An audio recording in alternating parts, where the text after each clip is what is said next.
আমার প্রিয় ইসলামিক ভাইরা এবং পর্দানসীন মা ও বোনেরা, সকলকে জানাই আসসালামু আলাইকুম ওয়া রাহমাতুল্লাহি ওয়া বারাকাতুহু।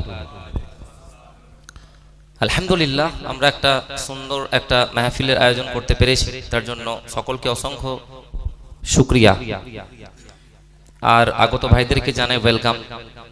আজকে আমার এইখানে আলোচ্য বিষয় যেটা ছিল সেটা হচ্ছে দুনিয়া ও আখিরাতে সফলতা, অর্থাৎ how to success in life and after life. আমরা এই পৃথিবীতেও কিভাবে সফল হতে পারি এবং ইন্তেকালের পর, অর্থাৎ এই দুনিয়া যখন আমরা ত্যাগ করব তারপরেও কিভাবে আমরা সফল হব। এবারে এই যে সফল হব, এটা আমরা কিভাবে জানবো? সফলতা কোথায় আছে আমরা কিভাবে জানবো? কারণ যিনি আমাদেরকে সৃষ্টি করেছেন উনি রুলস দিয়ে দিয়েছেন যে আমরা কিভাবে সফল হব। এই গোটা দুনিয়া কে সৃষ্টি করেছেন বলুন? কে সৃষ্টি করেছেন? আল্লাহ। মানুষ কে সৃষ্টি করেছেন? আল্লাহ সুবহানাহু ওয়া তাআলা কোরআনে তো বলছেন, ওয়া মা খালাকতুল জিন্না ওয়াল ইনসানা ইল্লা লিয়াবুদুন। আমি মানুষকে এবং জিনকে ইবাদত ছাড়া অন্য কোনো কিছুর উদ্দেশ্যে সৃষ্টি করিনি। তাহলে এই দুনিয়াতে আমরা যে সফল হব, এই সফলতার কথা আল্লাহ সুবহানাহু ওয়া তাআলা বারবার কোরআনে রিপিট করেছেন যে মানুষ কিভাবে সফল হবে। সিলেবাস দিয়ে দিয়েছেন, সাজেশন দিয়ে দিয়েছেন, প্রশ্ন দিয়ে দিয়েছেন, উত্তর দিয়ে দিয়েছেন। আল্লাহ সুবহানাহু ওয়া তাআলা আমাদেরকে এতটা ভালোবাসেন বান্দাদেরকে যে এত সহজ করে দিয়েছেন আমাদের জন্য। প্রশ্নও দিয়ে দিয়েছেন, উত্তরও দিয়ে দিয়েছেন। এই প্রশ্ন থাকবে তোমাদের জন্য, এই উত্তর তোমাদের জন্য থাকবে। জাস্ট তোমাদেরকে এই প্রশ্নগুলোকে, এই উত্তরগুলোকে ফলো করতে হবে, তাহলে তোমরা দুনিয়াতে এবং আখিরাতে দুটোতেই সফলতা অর্জন করতে পারবে। এবারে কোরআনে বারবার আল্লাহ এই সফলতার কথা উল্লেখ করেছেন। দেখবেন একটা দোয়া কোরআনে যেটা রয়েছে সূরা বাকারা 201 নম্বর আয়াতে, যে আমরা পড়ে থাকি, রব্বানা আতিনা ফিদ দুনিয়া হাসানাতাও ওয়া ফিল আখিরাতি হাসানাতাও ওয়া কিনা আযাবান নার। এই যে দোয়াটা পড়ি ভাই, এই দোয়াটা দেখবেন আমরা আমাদের মসজিদে বা জুম্মাতে আমাদের ইমাম সাহেবরা পড়ে থাকেন, হুজুররা। তো এই দোয়াটাতে একটা মিনিং আছে। দোয়াটার মানেটা কি? এই দোয়াটার মানে হচ্ছে রব্বানা আতিনা ফিদ দুনিয়া হাসানাতাও, হে আমার আল্লাহ আমাদেরকে এই দুনিয়াতে কল্যাণ দিন। প্রথম, হে আল্লাহ আমাদেরকে এই দুনিয়াতে কল্যাণ দিন, যেন আমরা এই দুনিয়াতে ভালো থাকতে পারি, দুনিয়াতে সফল হতে পারি। ওয়াফিল আখিরাতি হাসানাতাও, অর্থাৎ আখিরাতেও কল্যাণ দিন। সেই সঙ্গে দুনিয়ার কল্যাণ দেওয়ার সাথে সাথে আমরা যেন আখিরাতেও ভালো থাকতে পারি। হে আল্লাহ আমাদেরকেও আখিরাতেও কিন্তু কল্যাণ দান করুন। ওয়াকিনা আযাবান নার, এবং সেই ভয়ঙ্কর জাহান্নামের আযাব থেকে আমাদেরকে আল্লাহ বাঁচিয়ে নিন, রক্ষা করেন। যে ভয়ঙ্কর আযাবের কথা আপনি বারবার কোরআনে উল্লেখ করেছেন, জাহান্নামের আযাব, ভয়ঙ্কর আযাব। কোরআনে 77 টাইমস আল্লাহ সুবহানাহু ওয়া তাআলা জাহান্নাম শব্দটা ব্যবহার করেছেন। কতবার? 77 বার। 77 বার আল্লাহ কোরআনে জাহান্নামের যে ভয়ঙ্কর আযাব, যেটা আমাদের ইন্তেকালের পর যেটা অপেক্ষা করছে, কাদের জন্য? যারা সফল নয় তাদের জন্য, ইনশাআল্লাহ বলছি আমি পরে। তো 77 বার আল্লাহ কোরআনে বলেছেন সে জাহান্নামের কথা। কিন্তু আল্লাহর কত বড় রহমত দেখেন, আল্লাহ কত দয়া, আমাদেরকে কতটা দয়া করেন যে 77 বার জাহান্নামের কথা বলার সাথে সাথে 147 বার জান্নাতের কথা বলেছেন। সুবহানাল্লাহ বলবেন না? তার মানে আল্লাহ কতটা আমাদের প্রতি দয়াবান। 77 বার আমাদেরকে জাহান্নামের কথা মনে করিয়ে আমাদেরকে সিলেবাস দিয়ে দিয়েছেন যে তোমরা এটা করলে জাহান্নামে আযাব তোমাদের জন্য অপেক্ষা করছে, এটা করলে তোমরা জাহান্নামে যাবে। কিন্তু তার প্রায় ডাবল 147 বার জান্নাতের ওয়াদা করেছেন। আর ওয়াদাটা কে করছেন ভাই? আল্লাহ, যে যিনি ওয়াদা কখনোই ভঙ্গ করেন না। আল্লাহ থেকে সর্বশ্রেষ্ঠ ওয়াদা পালনকারী কেউ আছে দুনিয়াতে? আমরা কি ওয়াদা করব? আমাদের বন্ধুরা বা আরো যারা সঙ্গে মিলামেশা করি তাদের ওয়াদা এই দুনিয়াতে, আবার অনেকে রাখে অনেকে রাখে না। কিন্তু আল্লাহ সুবহানাহু ওয়া তাআলা যিনি আমাদেরকে রিজক দিচ্ছেন, আমরা আল্লাহর নাফরমানি করি তাও আমাদেরকে বাঁচিয়ে রেখেছেন। আমরা মদ্যপান করি তার সত্ত্বেও আল্লাহ আমাদেরকে সঠিক সময়ে কিন্তু খাবারটা দিয়ে দেন। আল্লাহ আমাদের উপর কিন্তু গজব নাজিল করেন না। তিনি ওয়াদা করেছেন যে জান্নাত তোমরা পাবেই। এবারে সিলেবাস দিয়ে দিয়েছেন, সিলেবাসটা আজকে আমাদেরকে জানতে হবে। সর্বপ্রথমে আল্লাহ তাআলা এই সফল হওয়ার কথা কোরআনে শুরু করেছেন সূরা বাকারাতে 5 নম্বর আয়াতে সফল শব্দটা প্রথম এসেছে যে তোমরা তাহলে সফল। এবার এই সফলটা তাহলে সফল হওয়ার তার আগে কিছু ক্রাইটেরিয়া দিয়েছেন আল্লাহ তাআলা। কোরআনে বহুবার এই সফল শব্দটা এসেছে, জাস্ট 2-4টা আলোচনা করব।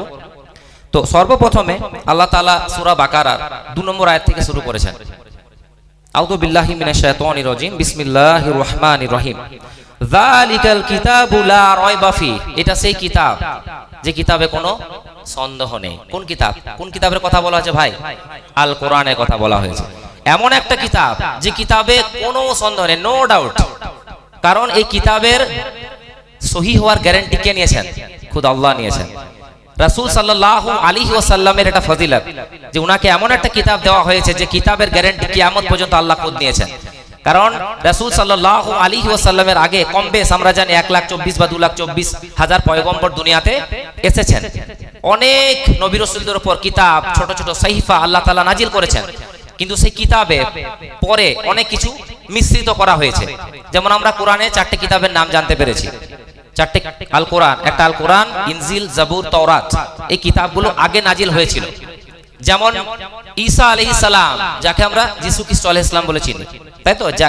খ্রিস্টান ভাইরা যিশু খ্রিস্ট বলেন, উনি আমাদের আগের নবী। ঈসা আলাইহিস সালাম, উনার প্রতি নাজিল হয়েছিল ইনজিল। ওই ইনজিলটাও কিন্তু আল্লাহর দেওয়া কিতাব, কিন্তু ইনজিলটা পরে কিন্তু বিভিন্ন জায়গায় বিভিন্ন মানে সেখানে জলপূর্ণ হয়ে গেছে, মানুষ সেটাকে বিকৃত করে ফেলেছে। সেই মৌলবীরা, সেই মানে যারা খ্রিস্টান ধর্ম অনুসরণ করে তারা এখন দেখবেন কোথাও ওল্ড টেস্টামেন্ট, কোথাও নিউ টেস্টামেন্ট, আমেরিকার বাইবেল এক, ভারতের বাইবেল এক, ইংল্যান্ডের বাইবেল এক। কিন্তু আল্লাহ সুবহানাহু ওয়া তাআলা সেই কারণে বলছেন যে এটাই কিতাব, এই আল কোরআন, এই কিতাবের দায়িত্ব আমি নিজে নিয়েছি। কিয়ামত পর্যন্ত কিতাবকে কেউ কখনো কি করতে পারবে না, বিকৃত করতে পারবে না। এরপরে কি বলছেন যে হুদাল লিল মুত্তাকিন, এই কিতাবটা মুত্তাকিদের জন্য উপদেশ, মুত্তাকিদের জন্য কি হিদায়াত। হুদাল লিল মুত্তাকিন মানে এবারে মুত্তাকি কারা? মুত্তাকি তারাই যারা আল্লাহ সুবহানাহু ওয়া তাআলাকে ভয় করে, যাদের বুকে আল্লাহর ভয় রয়েছে, আল্লাহর প্রতি বিশ্বাস রয়েছে যে আল্লাহ আমার রিজিক দাতা, আল্লাহ চাইলে আমাকে বরবাদ করে দিতে পারে। ওয়া তুইজ্জু মান তাশা ওয়া তুযিল্লু মান তাশা, ইজ্জত এবং জিল্লতের মালিক কে? আল্লাহ। এই বিশ্বাস যাদের রয়েছে, আল্লাহর প্রতি যাদের তাওয়াক্কুল, যাদের ভরসা অকাট্য রয়েছে, তারা জানে তারাই মুত্তাকি। আর তাদেরই জন্য আল কোরআন ভাই কি হিদায়াত। কারণ এই আল কোরআনকে কোন নাস্তিক পড়ছে, সে এই আল কোরআন থেকে রেফারেন্স দিচ্ছে এবং বলছে আল কোরআনে ভুল রয়েছে। তার মানে সে কোরআন পড়ছে কিন্তু হিদায়াত পাচ্ছে না। সেরকমই বড় বড় সায়েন্টিস্ট, ডক্টর, তারাও পড়ছে কোরআনকে ভুল ধরার জন্য। এদের মধ্যে থেকে আবার আল্লাহ কাউকে এমন ভয় ভিতর ঢুকিয়ে দিচ্ছেন, তারা আবার ইসলাম কবুল করে নিচ্ছেন। এটা হচ্ছে কোরআনের মুজিজা। এর আগে এর পরের আয়াতে আল্লাহ কি বলছেন? আল্লাযীনা ইউমিনুনা বিল গায়বি ওয়া ইউকিমুনাস সালাতা ওয়া মিম্মা রাযাকনাহুম ইউনফিকুন। আল্লাযীনা ইউমিনুনা, যারা গায়েবের প্রতি ঈমান রাখে, বিল গায়ব। আল্লাযীনা ইউমিনুনা বিল গায়ব, যারা কি করে? গায়েবের প্রতি বিশ্বাস রাখে। গায়েব মানে কি? আচ্ছা, আমরা জান্নাত কি দেখেছি ভাই? কিন্তু আমরা বিশ্বাস করেছি কার কথায়? আমার রাসূলের কথায়। আমার রাসূল সাল্লাল্লাহু আলাইহি ওয়াসাল্লাম বলে দিয়েছেন যে আমি দেখেছি মানে ফাইনাল। আর কারো কাছে কোনো দলিল নেওয়ার আমাদের প্রয়োজন হয় না। এটাই তো আমাদের মুমিন ভাই, এটা তো আমাদের ঈমানের জোর যে রাসূল সাল্লাল্লাহু আলাইহি ওয়াসাল্লাম এসে বলে দিয়েছেন আমি দেখেছি মানে আমি দেখেছি, আছে মানে আছে। এটাই হচ্ছে একটা মুমিনের পরিচয়। আর এই গায়েবের প্রতি যারা বিশ্বাস রাখে, আল্লাহ এটা এবার আল্লাহ কি করছেন? কোয়ালিটি দিচ্ছেন যে কারা সফল। নাম্বার 1 কোয়ালিটি কি বললেন? যারা গায়েবের প্রতি বিশ্বাস রাখে। নাম্বার 2 কি আছে? ওয়া ইউকিমুনাস সালাত। 2 নম্বরে ভাই এমন কথা আল্লাহ বলেছেন যেটা থেকে আমরা অনেক দূরে, নামাজ, সালাত। সালাত থেকে যারা দূরে, আমরা নামাজটাকে খুব হালকাতে নিই। আমাদের এটা খুব সমস্যা, বিশেষ করে আমাদের সুন্নি মাহফিলগুলোতে। আমরা ভাবি যে রাসূলের মহব্বত বুকে আছে মানে আমাদের নামাজের প্রয়োজন নেই। কিন্তু ভাবা দরকার ভাই যে রাসূল সাল্লাল্লাহু আলাইহি ওয়াসাল্লাম সারা রাত মুসল্লাতে দাঁড়িয়ে দাঁড়িয়ে পা ফুলিয়ে নিয়েছেন, ইয়া উম্মতি বলেছেন নামাজের পটিতেই। কাদের জন্য? আমাদের জন্য। আর আমরা যদি নামাজ থেকে দূরে থাকি তাহলে বুঝতে হবে যে আমরা ঠিক আছে, জান্নাত জাহান্নামের ফয়সালা তো আল্লাহ করবেন আর আমার রাসূল। কারণ আমলের ভিত্তিতে কেউ দুনিয়াতে জান্নাত যেতে পারবে না। যেই তাকাব্বুর করবে যে আমার আমল আমি জান্নাত যাব, তার আমল তাকে জাহান্নামে নিয়ে যাবে। কিয়ামতের মাঠে আল্লাহ তাবারাক ওয়া তাআলার রহমত এবং আমার রাসূল সাল্লাল্লাহু আলাইহি ওয়াসাল্লামের শাফায়াত ছাড়া কেউ জান্নাতে যেতেই পারবে না। বাকি কিন্তু একটা জিনিস মনে রাখবেন, আমাদেরকে ফর্মালিটিস পূরণ করতে হবে। একটা আমরা যখন দেখবেন পরীক্ষাতে 30-এ পাস হয় স্কুলে, 30 নাম্বার পেলেই পাস। আর এই 30 নাম্বার কোনটা জানেন? লা ইলাহা ইল্লাল্লাহ মুহাম্মাদুর রাসূলুল্লাহ, এটা 30 সাল্লাল্লাহু আলাইহি ওয়াসাল্লাম। মানে আমি কলমা পড়লাম, আমি আল্লাহকে বিশ্বাস করি, আমার রাসূলকে আমি ভালোবাসি, এটা হচ্ছে 30 নাম্বার ভাই। কিন্তু বাড়িতে আমার পাশে কেউ যদি 90% নাম্বার পায় আর আমার মেয়ে যদি 30% নাম্বার নিয়ে আসে বলে যে আমি 30 পেয়েছি, আমি মেনে নেবো? সে যদি বলে আমি তো পাস করে গেছি, আবার নাম্বার কি দরকার? দুনিয়াবি ক্ষেত্রে কিন্তু আমরা বলি ভাই যে না, আমার নাম্বার বেশি প্রয়োজন, ও 90 পেয়েছে, তুই কেন পাবি না?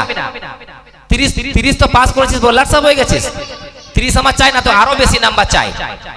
তো কলমা প্রতিটা মুসলমান যে আমরা মুসলিম, এটা যে 30 নাম্বার। বাকি আমাদের কি করতে হবে? প্রতিযোগিতা করতে হবে। যত আমরা আমল বেশি করব, আমরা তত বেশি আমাদের এই নাম্বারটা বেড়ে যাবে। আর এই কম্পিটিশন কিন্তু করেই যেতে হবে। আর যে যত বেশি রাসূলকে ভালোবাসবে সাল্লাল্লাহু আলাইহি ওয়াসাল্লাম, সে তত বেশি চাইবে আমার নাম্বারটা 40, 50, 60, 70, 80, 90, 100 পর্যন্ত যাক। আমাদেরকে চেষ্টা করতে হবে। যেভাবে সাহাবীরা আমাদেরকে দেখিয়ে দিয়েছেন আমল যে কিভাবে করতে হয়, আল্লাহর বড় বড় ওয়ালিরা দেখিয়ে দিয়েছেন আমল কিভাবে করতে হয়, যে ইমামদেরকে আমরা অনুসরণ করি তারা দেখিয়ে দিয়েছেন যে কিভাবে কি করতে হয়, আমল করতে হয়।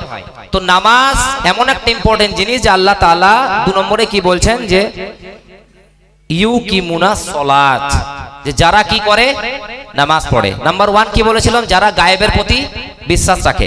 2 নম্বর যারা কি পড়ে, নামাজ পড়ে। তারপরে কি? ওয়া মিম্মা রাযাকনাহুম ইউনফিকুন, আর আমি যে রিস্ক তাদেরকে দিয়েছি, খাবার, টাকা, দৌলত, তা থেকে কিছু দান করে, তা থেকে কিছু কি দান করে। যার হয়তো যাকাত ফরজ হয়ে গেছে, সে যাকাত দেবে। যার যাকাত ফরজ হয় নাই, সে নিজের ইচ্ছায় দান করবে। মুসলমান ভাইয়ের হেল্প করবে, পাড়া প্রতিবেশীর হেল্প করবে, যেগুলো হাদিসে বহু ভাবে রাসূল সাল্লাল্লাহু আলাইহি ওয়াসাল্লাম বর্ণনা করেছেন। 3 নম্বর কোয়ালিটি আল্লাহ কি বলেছেন, যে তারা কি করবে, দান খয়রাত বেশি বেশি করে করবে। আল্লাহ তাআলা সফল হওয়ার রুলস পরপর কিন্তু বলছেন, সূরা বাকারাতে স্টার্ট হয়ে গেছে। নাম্বার 1 যারা গায়েবের প্রতি বিশ্বাস রাখে। নাম্বার 2 যারা সালাত আদায় করে, যারা কি পড়ে, নামাজ পড়ে। নাম্বার 3 যারা নিজের রিস্ক থেকে, আমি যে রিস্ক দান করি, যাকে যাই দিয়েছি, মানুষের পাশে দাঁড়ায়, মানুষকে হেল্প করে, দান খয়রাত করে। এরপরে 4 নম্বর আয়াতে বলছেন, ওয়াল্লাযীনা ইউমিনুনা বিমা উনজিলা ইলাইকা ওয়া মা উনজিলা মিন ক্বাবলিক ওয়া বিল আখিরাতি হুম ইউকিনুন। ওয়াল্লাযীনা ইউমিনুনা বিমা উনজিলা ইলাইকা, আর যারা ঈমান আনে তাতে যা তোমার প্রতি নাজিল করেছি হে আমার মাহবুব। রাসূল সাল্লাল্লাহু আলাইহি ওয়াসাল্লাম আল্লাহ বলছেন, তোমার প্রতি যে কোরআনকে আমি নাজিল করেছি, এটার প্রতি যারা কি আনে, ঈমান আনে। এই যে আল্লাহ আগে বললেন গায়েবের প্রতি বিশ্বাস, এবার গায়েবের কথা আসবে। তাহলে যে কোরআনকে আল্লাহ সুবহানাহু ওয়া তাআলা আমার রাসূলের প্রতি নাজিল করে পাঠিয়েছেন, এটার প্রতি আমাদের অকাট্য কি আছে, বিশ্বাস আছে। আল্লাহ তাআলা কোরআনে কিন্তু চ্যালেঞ্জও করেছেন যে কে আছো এরকম একটা কিতাব বানিয়ে দেখাও তো। আরবে তাদের ল্যাঙ্গুয়েজ কি ছিল, ভাষা কি ছিল, আরবি। আরবদেরকেও চ্যালেঞ্জ করেছেন, তোমরা এরকম ছন্দময় এরকম বই কেউ লিখতে পারবে না, কারণ সৃষ্টি আর সৃষ্টিকর্তা আসমান ও জমিন, মানে তুলনায় চলে না। আসমান ও জমিনের যে তুলনাটা করাও ছোট হয়ে যাচ্ছে, মানুষকে বোঝানোর জন্য আমরা এক্সাম্পল দিই। অ্যাকচুয়ালি সেই এক্সাম্পলটাও ভ্যালুলেস, সেই এক্সাম্পলটাও কিন্তু দেওয়া আমাদের উচিত নয়। আল্লাহর সঙ্গে কোনো কারো তুলনা হয় না। তো আল্লাহ সুবহানাহু ওয়া তাআলা যে কিতাব, যে কবিতা, ছন্দ আমাদেরকে রাসূল সাল্লাল্লাহু আলাইহি ওয়াসাল্লামের প্রতি নাজিল করেছেন, সেটার প্রতি কোনো আমাদের কি নেই, ডাউট নেই, কোনো সন্দেহ নেই। আমার রাসূল আমাদেরকে বলেছেন, জিবরিল আলাইহিস সালাম আমাকে দিয়ে গেল, এটা নাও। সাহাবীরা চোখ বন্ধ করে কি করেছেন, নিয়েছেন। এটা হচ্ছে ঈমান। তো এটার প্রতি বিশ্বাস রাখতে হবে। আর কি, ওয়া মা উনজিলা মিন ক্বাবলিক, আর যে কিতাবগুলো আগের রাসূলদের উপর কি হয়েছিল, নাজিল হয়েছিল। এর আগে যে সব রাসূলরা দুনিয়াতে এসেছিলেন, নবী রাসূলরা যেসব কিতাব আছে, যেমন কোরআনে উল্লেখ আছে তাওরাত, জাবুর, ইনজিল, সেগুলোর প্রতি আমাদের ঈমান রাখতে হবে, বিশ্বাস করতে হবে যে সেগুলো কার কিতাব ছিল, আল্লাহর কিতাব ছিল। কিন্তু এখন যেহেতু অনেক কিছু সেগুলোতে ইনভ্যালিড জিনিস প্রবেশ করানো হয়েছে, সেই কারণে আল কোরআনের সঙ্গে সেই কিতাবগুলোর যে অংশগুলো ম্যাচ খাবে সেগুলোকে আমরা মেনে নেব, আর যেগুলোকে ম্যাচ খাবে না সেগুলো মানুষে ঢুকিয়েছে। এটা হচ্ছে অর্থাৎ কিন্তু ঈমান রাখতে হবে যে তার আগের কিতাবগুলো, যেমন মুসা নবীর উপর কিতাব নাজিল হয়েছে, ঈসা নবীর উপর কিতাব নাজিল হয়েছে, দাউদ আলাইহিস সালামের প্রতি কিতাব নাজিল হয়েছে। আর কি ওয়াবিল আখিরাতি হুম ইউকিনুন, আর আখিরাতের প্রতি যারা ইয়াকিন রাখে, ইয়াকিন বিশ্বাস, আখিরাত এই যে আফটার লাইফ, মরার পর যে একটা জিন্দেগি, একটা জীবন রয়েছে, কবরে সওয়াল জবাব, তারপরে বিচার দিবসে যে হিসাব নিকাশ, এটা প্রতি আমাদের কি রাখতে হবে? দৃঢ় বিশ্বাস রাখতে হবে, বিন্দু মাত্র ডাউট করা যাবে না। কোন মুমিন ডাউট করতে পারে না। যদি কেউ ডাউট করে তাহলে সে কাফির, সে মুসলমান হতে পারে না। যদি কারো মনে ডাউট থাকে অবশ্যই বারবার কোরআন তেলাওয়াত করো এবং আলিমদেরকে সাথে বসে সে ডাউটকে অবশ্যই কিন্তু ভাইরা আমার ক্লিয়ার করে নিও। এরপরে আল্লাহ কি বলছেন? উলাইকা আলা হুদাম মির রাব্বিহিম, আর তারা রবের পক্ষ থেকে হিদায়াতের উপর রয়েছে। কারা? এই যে কোয়ালিটিগুলো আল্লাহ বলে, যারা গায়েবের প্রতি কি রাখে? বিশ্বাস রাখে। যারা আখিরাতের প্রতি কি রাখে? বিশ্বাস রাখে। যারা বেশি বেশি করে কি করে? দান খয়রাত করে। আর যারা কি পড়ে? নামাজ পড়ে। চারটি কোয়ালিটি আল্লাহ প্রশ্ন উত্তর দিয়ে দিয়েছেন। ওয়া উলাইকা হুমুল মুফলিহুন, আর তারাই সফল কাম, দে আর সাকসেসফুল। প্রথমবার কোরআনে শব্দটা সফল কথাটা আল্লাহ শুরু করলে, এরপরে বহুবার আল্লাহ সফল হওয়ার এই পদ্ধতি বারবার দিয়ে গেছেন। এই সূরা বাকারার এই 5 নম্বর আয়াতে আল্লাহ সফল হওয়ার আমাদেরকে পদ্ধতি দিলেন, সোজা হিসাব, যে এই জিনিসগুলো করলে আমরা কি দুনিয়া ও আখিরাতে সফল। ওই কারণেই তো যে দোয়াটা প্রথমে পড়ে আমি শুরু করেছিলাম, যে ওটা কোরআনের আয়াত ছিল, রব্বানা আতিনা ফিদ দুনিয়া হাসানাতাও ওয়া ফিল আখিরাতি হাসানাতাও ওয়া কিনা আযাবান নার। যে হে আল্লাহ, আমাদেরকে দুনিয়াতেও কল্যাণ দিন আর আখিরাতেও কি দেন? কল্যাণ দিন। এই নয় যে শুধুমাত্র দুনিয়াতে সবকিছু দিয়ে দেন, তাহলে আখিরাত কি হবে? জিরো। আর এই নয় যে আমরা দুনিয়াতে কিছু চাই না, আল্লাহ চাইতে বলেছেন। আল্লাহ দাতা, কেন চাইবো না আমরা? আল্লাহর রহমত আল্লাহ বলছেন চাইতে, আল্লাহ দোয়া শিখিয়ে দিয়েছেন, তোমরা কেন আল্লাহকে চাইবো না? আল্লাহর কাছে না চাইলে কার কাছে চাইবো ভাই? দুঃখে আছেন আল্লাহকে মনে করুন, কষ্টে আছেন আল্লাহকে মনে করুন। আল্লাহর স্মরণ আপনার বুকে নূর জাগরিত হবে, কারণ আল্লাহ সুবহানাহু ওয়া তাআলা ছাড়া আপনাকে কেউ সাহায্য করতে পারবে না ভাই। কাকে মানুষকে, কোন মানুষকে ভরসা করবেন? কোন নেতাকে, কোন মন্ত্রীকে? সবাইকে, এরা সবাই কি বটে? সৃষ্টি। আর আল্লাহকে স্রষ্টা, যিনি বানিয়েছেন, যিনি কোন বললে এখনই যা বললে তাই হয়ে যাও। আমরা যে বসে আছি, হতে পারে এখনই ভূমি, আল্লাহ যদি এখন মাটিকে অর্ডার দেন যে হে মাটিতে ফেটে যাও, আমরা ঢুকে যাবো, কিন্তু আল্লাহ রহমত, আল্লাহ আমাদেরকে বাঁচিয়ে রেখেছেন। এই সফলতার কথা এরপরে আল্লাহ সুবহানাহু ওয়া তাআলা 3 নম্বর সূরা 185 নম্বর আয়াতে আবার বলছেন, ফামান যুহজিহা আনিন নারি ওয়া উদখিলাল জান্নাতা ফাকাদ ফাজ, অর্থাৎ যাকে জাহান্নাম থেকে দূরে রাখা হবে এবং জান্নাতে প্রবেশ করানো হবে, সেই সফলতা, সেই কি সফলতা পেয়ে গেল। অর্থাৎ দুনিয়াতে আমরা সফলতা অর্জন করতে গেলে আমরা অনেক কিছু করি ভাই, কিন্তু আমরা আখিরাতে কথাটা ভুলে যাই। দুনিয়াতে সিম্পল জিনিস এই নয় যে আপনি সারাদিন তসবিহ নিয়ে আল্লাহ আল্লাহ আল্লাহ করেন, ঘর সংসার দেখার প্রয়োজন নেই, বা সারাদিন আপনি ঘুরে বেড়ান, আল্লাহর তাসবিতে ইনকাম করার দরকার নাই, মা বাবার সেবা করার প্রয়োজন নাই, এরকম ইসলাম একটা প্র্যাকটিক্যাল, একটা বিধান। ইসলাম প্র্যাকটিক্যাল আপনাকে থিওরি দিয়ে দিয়েছে যে কি করুন, 5 ওয়াক্ত নামাজ পড়ুন, সারাদিন কি করুন, ইনকাম করুন, নিজের যেটুকু ফরজ আছে পূরণ করুন। আল্লাহ তাআলা কোরআনে আবার বলেছে, আমার প্রতি ঈমান আনো এবং পিতা মাতার সাথে সৎ ব্যবহার করো। আল্লাহ এবং আল্লাহর রাসূলের পর গোটা দুনিয়ার বুকে যদি সবচেয়ে বেশি ফজিলত, যদি জায়গা মর্তবা কারি হয়, তো কে সেটা? মা বাবা। কারণ মায়ের পায়ের নিচে কি আছে? জান্নাত আছে, আর সেই জান্নাতের দরজা কে? বাবা। তো বাড়িতেই জান্নাত রয়েছে, আমরা বাইরে জান্নাত খুঁজে বেড়াই। সমস্যা এখানে। অনেককে দেখেছি ভাই যে বাইরে লাখ লাখ টাকা খরচা করে মানুষকে দেখানোর জন্য, রিয়া, যেটাকে ইসলামে বলেছে রিয়া মানে একটা শিরক। আমি লোক দেখানো কোনো ইবাদত যদি করি, যেটা যে ইবাদতে আল্লাহর সন্তুষ্টি থাকবে না, সেই ইবাদতটা হবে রিয়া। আর সেই রিয়া ইবাদত আল্লাহর বারগাহে অ্যাকসেপ্টেবল হবে না, রিজেক্টেড হয়ে যাবে। লাখ লাখ টাকা বাইরে খরচা করে দেখানোর জন্য, অথচ তার মা বাবা খেতে পায় না। এরকম সমস্যা আছে বলে তো গোটা দুনিয়াতে বৃদ্ধাশ্রম রয়েছে। বৃদ্ধাশ্রমের প্রয়োজন কি আছে ভাই? কেউ যদি ইসলামের বিধানকে মেনে চলে, তো বৃদ্ধাশ্রমের প্রয়োজনই নাই।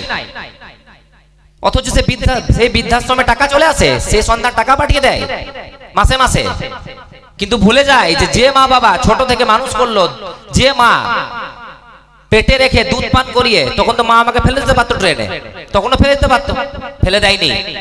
সেই কর্তব্যটা কিন্তু ইসলাম ওই জন্য বাধ্য করে দিয়েছে। আর ফরজ, এটা নফল ইবাদত নয়, এটা ফরজ ইবাদত। আল্লাহর ইমানের পরে মা বাবার সেবাকে আল্লাহ কোরআনে উল্লেখ করেছেন। এত বড় ফজিলত আল্লাহ সুবহানাহু ওয়া তাআলা মা বাপকে দিয়েছেন, কিন্তু আমরা সেটাও কিন্তু ভুলে যাই। এগুলো কিন্তু আমাদেরকে ভাই মনে রাখতে হবে। এরপর একটা আয়াত আছে 6 নম্বর সূরা 16 নম্বর আয়াতে, মিন মাই ইউসরাফ আনহু ইয়াউমিইযিন ফাকাত রহিমা, সেদিন যার থেকে আযাব সরিয়ে নেওয়া হবে তাকেই তিনি অনুগ্রহ করবেন। অর্থাৎ তার প্রতি কি হয়ে গেছে? দয়া হয়ে গেছে। দুনিয়াতে তো আমরা, দুনিয়ার সময় খুব ছোট ভাই, দুনিয়াতে আমরা হয়তো 50 বছর 60 বছর 70 বছর 100 বছর বেঁচে থাকবো। এখানে আল্লাহ যে বিধান দিয়েছেন যে হ্যাঁ ঠিক আছে, নামাজ পড়ো, মানুষের সাথে সৎ ব্যবহার করো, কারো ক্ষতি করো না, যে হারাম হালাল যেগুলো আল্লাহ আলাদা করে দিয়েছেন সেগুলো আলাদা করে চলো, তুমি দুনিয়াতে কি হয়ে যাবে?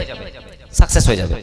কিন্তু আখিরাতে সাকসেস সেই হবে যে দুনিয়াটাকে সঠিকভাবে ব্যবহার করবে। অনেকে বলে না যে দুনিয়ার কোনো মূল্য নাই, আমি বলি মিথ্যা কথা বলে, আমি বলি সে মিথ্যা কথা বলে। দুনিয়ার মূল্য না থাকলে আল্লাহ আমাদেরকে দুনিয়াতে পাঠালেন কেন? আমরা কোথাকার? আমরা জান্নাতের, মনে রাখবেন। আমার বাপ রুহানি বাপ, আপনার বাপ, আমার মা, আপনার মা হযরতে আদম আলাইহিস সালাম এবং মা হাওয়া আলাইহিস সালাম আমাদের রুহানি বাপ মা না ভাই? কোথাকার? প্রথমে কোথায় ছিলেন? জান্নাতে ছিলেন। কিন্তু টেস্ট, এই দুনিয়া হচ্ছে টেস্ট, এই দুনিয়া একটা পরীক্ষার জায়গা। ওই জন্য দুনিয়া ইম্পর্টেন্ট আছে। দুনিয়া একটা এক্সাম, পরীক্ষাতে পাস করতে গেলে এক্সাম ছাড়া আপনি পাস করতে পারবেন না। তার মানে এক্সাম ইম্পর্টেন্ট পাস করার জন্য, সেই কারণে দুনিয়া ইম্পর্টেন্ট কিসের জন্য? পাস করার জন্য। এই দুনিয়াতেই আপনাকে আপনার ব্যবহার আল্লাহ দেখবে। এই দুনিয়াতে আল্লাহ সুবহানাহু ওয়া তাআলা আপনাকে বিভিন্ন ভাবে পরীক্ষা করবেন, আপনার ধৈর্য দিয়ে পরীক্ষা করবেন। আপনাকে হয়তো আল্লাহ বলছেন আমি কাউকে এমন কিছু অনেক কিছু দিয়ে দেবো, সেটা দিয়েও তাকে পরীক্ষা করব। আবার কাউকে কি করব? কিছু অনেক কিছু কেড়ে নেব, সেটা দিয়েও কিন্তু আমি কি করব? পরীক্ষা করব। এটা আল্লাহর পরীক্ষা। এই দুনিয়া হচ্ছে একটা টেস্ট টিউব। এই দুনিয়াতে আমরা যেভাবে সময় কাটাবো, যেভাবে এই দুনিয়া গুজার করব, যেভাবে মানুষের সাথে ভালো ব্যবহার করব, মা বাবার সৎ ব্যবহার করব, মা বাবার সাথে ভালো আচরণ করব, বন্ধু বান্ধবের সাথে ভালো আচরণ করব, পাড়া প্রতিবেশীর হক যেটা হাদিসে রাসূল সাল্লাল্লাহু আলাইহি ওয়াসাল্লাম বলেছেন সেগুলো আমরা কি করব? আদায় করব। এবং সাথে কি থাকবে? 100% খাঁটি রাসূল সাল্লাল্লাহু আলাইহি ওয়াসাল্লামের কি থাকবে? মুহাব্বত বুকের মধ্যে ভরা থাকবে। কারণ বুখারী শরীফের হাদিস প্রথম দিকেই আল্লাহ সুবহানাহু রাসূল সাল্লাল্লাহু আলাইহি ওয়াসাল্লাম বলছেন যে ততদিন পর্যন্ত তোমরা মুমিন হতে পারবে না যতদিন না তোমার সন্তান, সন্ততি, মা, বাপ, দুনিয়া, মাল, সম্পদ সবকিছু চেয়ে আমি প্রিয় হই। বোঝা গেল ভাই? এটা বলার কারণ কি? এটা বলার কারণ এই নয় যে আমি সন্তানটাকে ছেড়ে দেবো নি, আমি কি করব? রাসূলকে মুখে দাবি করব। আমার পিতামাতা যদি আমাকে নামাজ পড়তে বারণ করে আমি সেটা মানতে পারি না। মনে রাখবেন, এটা রাসূলের বলার কারণ এটা। আমার পিতামাতা যদি আমাকে খারাপ কাজ করতে বাধ্য করে আমি খারাপ কাজ করতে পারি না। আমার মা যদি বলে তুই এই জিনিসটা ছেড়ে দে, আমি ছেড়ে দেবো, দুনিয়াবি ম্যাটার। আমার মা যদি বলে তুই এই কোম্পানি ছেড়ে দে, আমি ছেড়ে দেবো, কারণ সে আমার মা, মাথার তাজ। মা বাবা মাথার তাজ। মা বাবার প্রত্যেকটা কথা আল্লাহ সুবহানাহু ওয়া তাআলা মা বাবাকে কি দিয়েছেন? ফজিলত দিয়েছেন আমাদের প্রতি। দুনিয়ার প্রত্যেকটা বিষয় মা বাবা যাই কুরবান করতে বলবে আমি কুরবানি করে দিতে নারাজ। কিন্তু আল্লাহ রাসূলের বিরুদ্ধে যদি মা বাবা কোনো কথা বলে সেটা শোনা যাবে না। সেই কারণে আল্লাহ রাসূল সাল্লাল্লাহু আলাইহি ওয়াসাল্লাম বলেছেন যে মাল দৌলত, আর মাল দৌলত কথা কেন বলেছেন? যে মাল দৌলত তোমাকে নামাজ থেকে বিরত রাখছে। সেই কারণে আল্লাহ রাসূল কি বলেছেন? যে মাল ও দৌলতের চেয়ে বেশি মহব্বত কাকে রাখতে হবে? আমার সাথে। আমাদের হয় ভাই, আমরা এমন ইনকাম করাতে এমন আসক্ত হয়ে যায়, আমাদের নামাজকে ভুলে যায়। ভাবি যে আমি এখানে 2000 বছর বেঁচে যাব, আমি নিজের ইচ্ছায় দুনিয়াতে এসেছি, নিজের ইচ্ছায় দুনিয়া থেকে চলে যাবে, এরকম মেন্টালিটি আমাদের থাকে। সেই মাল দৌলতকে আমাকে ত্যাগ করতে হবে। আমার অবশ্য আল্লাহ ইসলামে ইনকাম করা বারণ করেনি। লাখ টাকা কামান, কোটি টাকা কামান, যাকাত দিয়ে দিন, কোনো সমস্যা নাই, দান করুন। সেই মাল কি হয়ে যাবে? আপনার হালাল হয়ে যাবে। সেই মাল আল্লাহ ওয়ালা বরকত দেবে। কিন্তু সেই মাল যেন আপনাকে নামাজ থেকে, মসজিদ থেকে দূরে না করে, এটাকে খেয়াল করবেন। যে সন্তানের জন্য আপনি চুরি করতে যাচ্ছেন, যে সন্তানের জন্য আপনি হালাল হারাম ইনকাম করছেন, হারাম আর হালালকে বেছে নিচ্ছেন না, সেই সন্তান কি কবরে আপনাকে বাঁচাবে? আমাকে বলুন। সেই সন্তান কবরে আপনাকে তার নেকির ভাগ দিবে না ভাই আমার। যে সন্তানের জন্য আপনি ভাবছেন না যে না আমার সন্তানকে আমি লালন পালন করব, সেই কারণে আমি হালাল বাঁচার প্রয়োজন নেই, আমি যেমন করে হোক ইনকাম কি করব, ইনকাম করে নেব, সেই সন্তান কবরে আপনাকে বাঁচাবে না। হাসরের মাঠে সেই সন্তানকে যখন আপনি বলবেন যে হে আমার সন্তান, তোর জন্য আমি চুরি করেছিলাম, তোর জন্য আমি হারাম ইনকাম করেছিলাম, আমাকে তোর নেকিতে একটা নেকি দান কর, সে কিন্তু দেবা না। অর্থাৎ যে সন্তানের জন্য আপনি ইনকাম করছেন নিজেও হালাল খান, সন্তানকেও কি করেন হালাল খাওয়ান। এই কারণে রাসূল সাল্লাল্লাহু আলাইহি ওয়াসাল্লাম বলেছেন যে তোমার সন্তান সন্ততির চেয়েও যেন যখন আমাকে বেশি ভালোবাসবে তখন তুমি কি মুমিন হবে। আমার সন্তান যদি রাসূলের বিরুদ্ধে কথা বলে, সেরকম কুরবান, সেরকম 1000টা সন্তান আমার রাসূল সাল্লাল্লাহু আলাইহি ওয়াসাল্লাম পায়ের নিচে কুরবান। এটা হচ্ছে রাসূলের মুহাব্বত। মনে রাখতে হবে ভাই, কারণ আল্লাহ এবং আল্লাহর রাসূলের চেয়ে ইম্পর্টেন্ট দুনিয়াতে কিছুই নাই। আমাদেরকে এগুলো ভাবতে হবে। আমরা গাফিল, আমরা ভাবছি না। আল্লাহ তাআলা বারবার কোরআনে ভাবতে বলেছেন, আফালা তাকিলুন, ভাবো হে আমার বান্দারা, why don't you use your intellect, কেন তুমি তোমার মেধা বুদ্ধিকে ব্যবহার করছো না? আফালা তাতাফাক্কারুন, why don't you think, কেন তুমি ভাবছো না? আমরা ভাবি, আমরা ভাবাই বন্ধ করে দিয়েছি। ভাববোটা কিভাবে?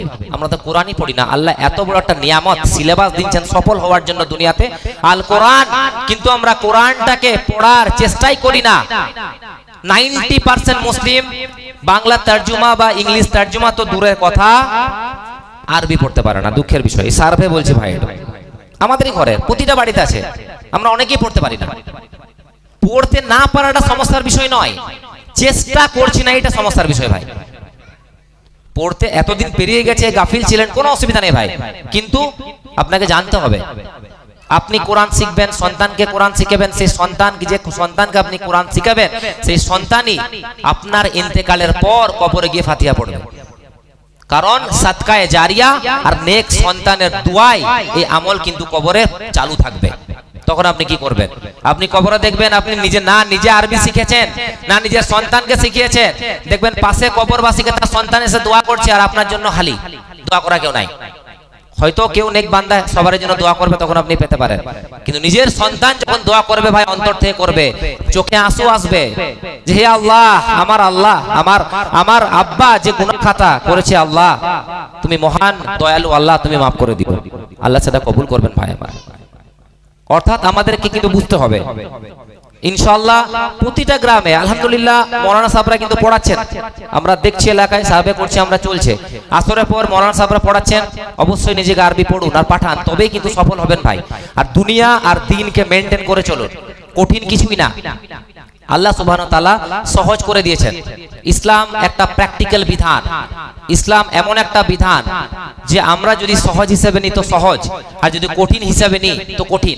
দুঃখের বিষয় আমাদের ফ্যামিলিতে বা বিভিন্ন ফ্যামিলিগুলোতে, আমাদের এলাকা মানে বিভিন্ন আমাদের মুসলমান সমাজের কথা বলছি ভাই, একটা যখন 18 বছর 20 বছর ছেলে সামান্য একটু গাড়ি দাঁড়িয়ে রাখবে, তখন বলবে মুরব্বী হয়ে গেলি নাকি। হয় কথা হয় কিনা ভাই, কথা হয় কিনা, বাস্তব কথা বলছি। আর এখন সময় এসছে বলার, সময় এসছে শোনার, সময় এসছে একসঙ্গে সকল। আজকে ওই জন্য প্রোগ্রামটা আমার যুবক ভাইদের জন্য রেখেছি, কারণ এই যুবক আপনাদের হাতে, এর পরের সমাজ, পরের জেনারেশন আপনাদের হাতে। আপনারা যেমন ভাবে নিজের সন্তানকে গাইড করবেন, সে সন্তান সেভাবে কিন্তু কি হবে, মানুষ হবে। কারণ একটা সন্তানের জন্য বেস্ট নেতা হচ্ছে নিজের বাপ। আপনি আমার কাছে ইংরেজি পড়াতে পাঠাচ্ছেন, ঠিক আছে পাঠান, কিন্তু ভেবে দেখুন যদি আপনি ইংরেজি জানতেন তাহলে আমাকে পাঠাতেন? আপনার কাছে একটা বিরাসতে নিজে থেকে কিছু ইংরেজি জানতে পেরে যেত। ঠিক সেরকমই আপনি যদি একটা ভালো আচরণ আপনার মধ্যে থাকে, ভালো আদব যদি আপনার মধ্যে থাকে, ভালো ব্যবহার যদি আপনার মধ্যে থাকে, আপনি যদি কথায় কথায় সালাম দেন, আপনি যদি মানুষের সাথে ভালো ব্যবহার করেন, আপনি যদি নিজের ছোট ভাইকে ব্যবহার করেন, আপনি যদি বাড়িতে নিজের চাচা বা যারা বাড়িতে বড় রয়েছে তাদেরকে সম্মান করেন, আপনি যদি পাড়া প্রতিবেশীর সাথে ভালো ব্যবহার করেন, আপনার সন্তানকে শেখাতে হবে না, সে আপনাকে কি করবে, অনুসরণ করবে। সে কপি পেস্ট অটোমেটিক কি হবে, একটা তৈরি হবে, খাটার প্রয়োজন নাই। আমরা যখন একটা সময় চলে আসে, আমরা বড় হয়ে যাই, তখন আমরা সন্তানকে বলি এই এটা শিখ, এভাবে কথা বলতে হয়, কিন্তু আমরা নিজে গাফিল ছিলাম বলেই। আমরা যদি ছোট থেকেই সঠিক থাকতাম, ছোট থেকেই যদি আমরা ভদ্রভাবে কথা বলতাম, ছোট থেকেই যদি আমরা মুখে বাজে ভাষা ব্যবহার না করতাম, তাহলে কিন্তু আমার সন্তানরা সেটা শিখতো না। কপি পেস্ট, এটা কপি পেস্ট হবে। কোরআন যখন আমার মায়েরা বাড়িতে কোরআন পড়ে, মা বোনেরাও শুনছে, তাদেরকে বলতে, বিশেষ তাদেরকেও কিছু মেসেজ দিচ্ছে, আপনারাও বাড়িতে ওয়াইফ থেকে বলবেন যে কোরআন তো আমরা রিডিং করে সকলে পড়ি, কিন্তু সেই কোরআন উঠা, কোরআন এমন এমন মহিলাকে দেখেছি কোরআন পড়া হলো, কোরআনকে গুটলো, তারপরে যে আর গালিগালোচ আর ঝগড়া চুগলি শুরু। এর কারণ কি বলুন ভাই? আমরা কোরআনের মানেটাই বুঝি নাই। আল্লাহ তাআলা কোরআনটাকে আরবি পড়াতে অনেক ফজিলত রেখেছেন। আল্লাহ আরবি একটা হরফ বুঝেও পড়লে নাকি, না বুঝেও পড়লে নাকি, ঠিক আছে, সেটা অন্য বিষয়, কিন্তু আল্লাহ যে এই যে 6666টা আয়াত দিয়েছেন বিসমিল্লাহ নিয়ে, এক একটা মেসেজ দিয়েছেন, এক একটা কি দিয়েছেন? বর্ণনা দিয়েছেন, এক একটা ব্যাখ্যা দিয়েছেন। সেটা আমরা যদি নাই জানি তাহলে আমরা কিন্তু কোরআনকে সেভাবে বুঝতে পারবো না যেভাবে আল্লাহ আমাদেরকে বোঝাতে চেয়েছেন। আজকে যদি একটা বোন পড়ে ওয়াইলুল লিকুল্লি হুমাজাতিল লুমাজা, আপনি সব একটা আছে তো, এটা পড়ে যদি বাংলা করে যে হে আমার বান্দি, হে আমার বান্দা, গীবত করো না, চুগলি করো না, জাহান্নামে যাবে, এরকম করে পড়ার পর যখন বন্ধ করবে, উঠে চুগলি করবে? কারণ ওর মাইন্ডে কানেক্টেড হবে যে আমি এখনই পড়লাম, চুগলি করা যাবে না। সেই কারণে আমি প্রোগ্রাম আমরা চালাচ্ছি, স্বামী আমার সাথে আছে, ফাইজান ভাই আছে, রাহিদাল আছে, পাথরচাউড়ি সবক যুবকরাও রয়েছে সাথে, সেই সঙ্গে আমার কুসমাসুলের যুবকরা, আমরা একত্রিত হবে প্রতি শনিবার কাজ করছি। যে এখন বিশেষ করে দুটো জিনিসের উপর বেশি ফোকাস করেছি, নামাজ আর কোরআন শিক্ষা। ভাই এই দুটোকে এমন ভাবে কানেক্ট করে নেন যে খাবারের মতো, দেখা করার মতো, বাড়িতে ফিরে আসার মতো। আমরা যখন দুপুরে খাবার খাই, দোকান বন্ধ করি, একটু লেট হয়ে গেলে কি আমার বাড়িতে খাবারটা খাই না? এসে খাবারটাকে ছেড়ে দিই যে না খাবারটা খাবো না, লেট হয়ে গেল, করি না?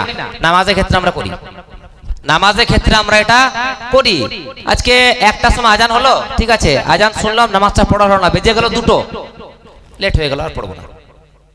কিন্তু খাবারের ক্ষেত্রে কিন্তু আমরা সেটা করি না, খাবারটা কিন্তু আমরা খেয়ে নিই। দুনিয়া ও আখিরাতকে আমাদেরকে মেনটেন করে চলতে হবে। এই দুনিয়া জন্য যেন আমার আখিরাত কি না হয়ে যায়, ধ্বংস না হয়ে যায়। দুনিয়ার আল্লাহ সুবহান ওয়া তাআলা যেভাবে চেয়েছেন, আমার রাসূল সাল্লাল্লাহু আলাইহি ওয়াসাল্লাম যেভাবে চেয়েছেন যে আমার উম্মতেরা তোমরা এইভাবে নিজের জীবন যাপন করো, নিজের জীবনকে এইভাবে অতিবাহিত করো, আমাদেরকে সেভাবে জীবন যাপন অতিবাহিত করতে হবে। রাসূল সাল্লাল্লাহু আলাইহি ওয়াসাল্লাম প্রত্যেকটা বিষয় আমাদেরকে শিখিয়ে দিয়েছেন। মানুষের সাথে ভালো ব্যবহার করা, কিভাবে সালাম দেওয়া, পাড়া প্রতিবেশীকে সাথে তার সাথে ভালো ব্যবহার করা, ব্যবসা করা, ওয়াইফের সাথে ভালো ব্যবহার করা, ছোটদেরকে ভালোবাসা, বড়দেরকে সম্মান দেওয়া, প্রত্যেকটা বিষয় আল্লাহ রাসূল সাল্লাল্লাহু আলাইহি ওয়াসাল্লাম আমাদের কি করেছেন? শিখিয়ে গেছেন। সেই কারণে তো আল্লাহ তাআলা কোরআনে বলছেন লাকাদ কানা লাকুম ফি রাসূলিল্লাহি উসওয়াতুন হাসানাহ, যে বেশক রাসূলই তোমাদের জন্য উত্তম আদর্শ। ফলো করতে কাকে করবো আমরা? ফলো আল্লাহ কাকে ফলো করতে বলেছেন? আমার রাসূলকে। আম্মা আয়েশা আমারও আপনার মা, রুহানি মা, নবীদের স্ত্রী, আমাদের গোটা উম্মতের মা। আম্মা আয়েশাকে জিজ্ঞাসা করা হলো, হে আম্মা, রাসূল সাল্লাল্লাহু আলাইহি ওয়াসাল্লামের চরিত্র সম্পর্কে বলুন। আম্মা আয়েশা বলছেন গোটা আল কোরআনই হচ্ছে আমার রাসূলের চরিত্র, আর আমরা সে আল কোরআনটা থেকে দূরে। আমার রাসূলের জিন্দেগি, রাসূলের সিরাত, চরিত্র আল কোরআন।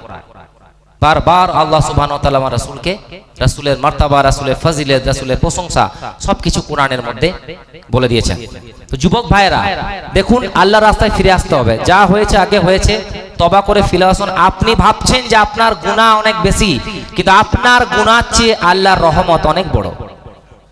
আপনার গুনার চেয়ে আপনি হয়তো ভাবছেন যে আমার অনেক গুনাহ করেছি, বুক ফুটে একবার আল্লাহর কাছে কাঁদুন, মুসাল্লাতে দেখবেন আল্লাহ আপনার গুনাহকে মাফ করে দেবেন ইনশাআল্লাহ। আশা তো রাখুন, ফিরে তো আসুন, মাফ করনে বলে তো আল্লাহ, ফিরে আসতে হবে। আপনি যে যৌবন দেখাচ্ছেন এখন, যে যৌবন দেখাচ্ছেন, আমার এখন যৌবন, আমি এতগুলো নারীর সাথে একসাথে জিনা করতে পারি, এই করতে পারি, এই যৌবন আপনার বরবাদ করে দিতে পারে আল্লাহ একটা যদি অর্ডার দেন। কিন্তু আল্লাহ বরবাদ এই কারণে করছেন না, কারণ আল্লাহ আপনাকে ভালোবাসেন ভাই। আল্লাহ চাইছেন, আপনাকে সুযোগ দিচ্ছেন যে আমার বান্দা ঘুরে আসবে। সেই কারণে আমাদেরকে বানানো হয়েছে, আমাদেরকে আশরাফুল মাখলুকাত বলা হয়েছে। সমস্ত মাখলুকের চেয়ে শ্রেষ্ঠ মাখলুক কে? না মানুষ। আল্লাহর কি আল্লাহ তাআলা সবকিছু জানেন, আল্লাহ তাআলা সেই কারণে আমাদেরকে বানিয়েছিলেন। ফেরেশতারা জিজ্ঞেস করেছেন আল্লাহকে, কি দরকার ছিল আল্লাহ, এরা তো ফিতনা ফাসাদ করবে, এই আদমকে বানাচ্ছেন এরা মানুষ, দুনিয়াতে কি করবে, এরা ফিতনা করবে, ফাসাদ করবে, আপনার নাফরমানি করবে।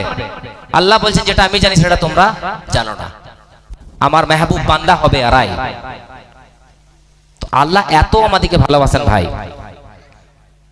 আল্লাহর জন্য ত্যাগ করতে শিখুন। দুটো জিনিস মনে রাখবেন, আল্লাহর জন্য ভালোবাসা, আল্লাহর জন্য শত্রুতা। এইটা নিজের বুকের মধ্যে ঢুকিয়ে নিন। প্র্যাকটিক্যাল জিনিস, দুনিয়াকে মেনটেন করে চলুন, পড়াশোনা, ইনকাম, অসুবিধা নাই, এনজয়মেন্ট সবই থাকবে, কিন্তু যেন কোনো গুনাহ না হয়, যেন হারাম ইনকাম না হয়, যেন মানুষকে কষ্ট না দিই, কারোর সাথে অন্যায় না করি, কারো সম্পত্তি অন্যায়ভাবে আমরা ছিনিয়ে না নিই, এগুলো ফোকাস করবেন ভাই।